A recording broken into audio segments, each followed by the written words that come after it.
Bonsoir à tous. Alors, je finirai, dernière vidéo du jour. Je viens de tomber sur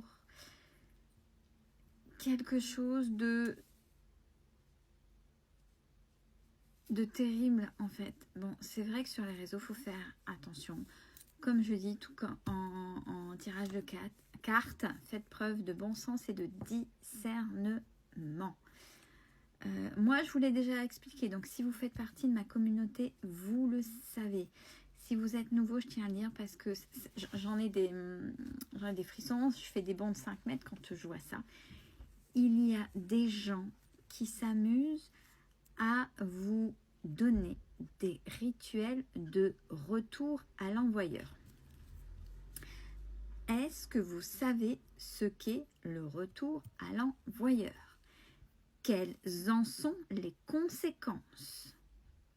Alors, je sais que des fois, par rapport à des situations, on aimerait bien que ce soit plus léger, qu'on nous lâche, etc. Dans ces cas-là, il faut faire appel à une personne ou vous vous documentez si vous n'avez pas confiance en qui que ce soit. Il y a des choses très simples à faire pour se protéger, pour se nettoyer. Le retour à l'envoyeur. Concrètement, je vous ai dit qu'il y avait les moustiques ce soir. J'en ai marre. Ouais, ils viennent. Vous voyez, là, il est là, ça se voit. Je me bats avec depuis tout à l'heure. Bref, revenons à nos moutons. C'est hyper sérieux. Le retour à l'envoyeur, ça veut dire que vous renvoyez, non pas que vous vous débarrassez définitivement du mal, quelle que soit sa forme qui vous a été donnée, c'est que vous voulez, retour à l'envoyeur, que l'autre prenne autant que ce qu'il vous a donné. Alors déjà, quand on fait un retour à l'envoyeur, il faut être sûr. Déjà, que même si vous avez suspicion, des fois on peut se tromper. Donc imaginez que vous vous trompez et que vous faites un retour à l'envoyeur vers telle personne. Déjà, le rituel qui a été donné. Et que la personne a été juste, oui, elle est peut-être mauvaise langue, mais pas plus. Alors, ce qui fait que vous avez jeté quelque chose de mauvais, fait un rituel, donc vous avez créé un mauvais sort sur une personne.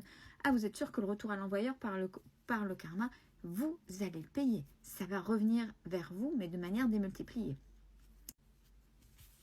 Quant au retour à l'envoyeur, quand on sait de la part de telle ou telle personne, attention, on ne fait pas ça. Comme j'ai dit au début de la vidéo, on se fait accompagner ou on le fait en voix pour se faire nettoyer ou se nettoyer et se protéger. Si vous renvoyez à la personne, c'est que vous ne valez pas mieux que la personne qui vous a envoyé. Ce qui fait que vous êtes en train de vous refaire du karma, ce qui fait que vous allez créer vers vous, non pas de la personne, mais vous allez avoir un retour de manière démultipliée sur vous, parce que vous ne valez pas mieux que l'autre, même si vous êtes fatigué, et ça peut s'entendre, on est fatigué, on veut avancer, on en a marre, et on sait que la personne nous met du lourd et qu'elle ne nous lâche pas, et que bon sang, quand on fiche la paix, puis des fois, les mots dépassent la pensée. Mais là, vous faites ce rituel-là, c'est la magie noire, et vous ne valez pas mieux que la personne qui vous en a mis. Plutôt qu'elle vous fiche la paix, qu'elle vous oublie, et qu'on vous nettoie, que vous soyez protégé, que vous soyez invisible, non, ça veut dire que vous remettez du karma et que ça peut revenir vers vous de manière démultipliée, sans forcément que ce soit la personne, hein. Ce soit l'univers. Mais en fait, tu ne vaux pas mieux que lui ou elle. Oui, effectivement, il ou elle t'a mis ça. Et toi, tu fais quoi? Tu fais pareil, donc tu vaux pas mieux. Donc toi aussi, tu auras du karma. Et de manière démultipliée. Attends, les épreuves arrivent. C'est simple, on se fait nettoyer ou on nettoie, on se met transparent, puis des fois, on pense que on nous a mis des choses, mais c'est les blessures en nous qui ont parlé. Donc, il faut vraiment faire preuve de discernement par rapport à ça et de bon sens. C'est très important. Parce que quand je vois ces rituels-là, je fais des bonds de 5 mètres en fait. Parce que imaginez que c'était juste vos blessures. Oui, que l'autre, par son comportement, a fait un effet miroir. Et voilà, la blessure est ravivée. Et bien sûr, tant que vous ne l'aurez pas travaillé, c'est lourd, vous n'en pouvez plus, vous n'arrivez pas à sortir. Ah ouais, elle a juste fait un effet miroir sur vous. Effet miroir pour dire, t'as vu là ta blessure? En gros, hein, c'est le décryptage.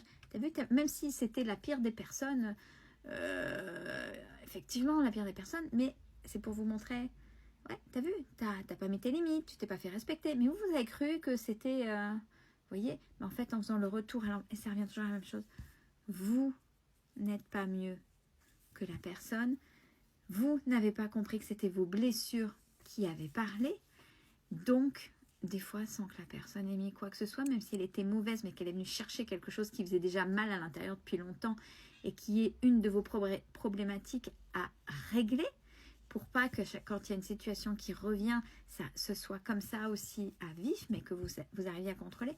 Non, vous rajoutez et c'est encore pire après.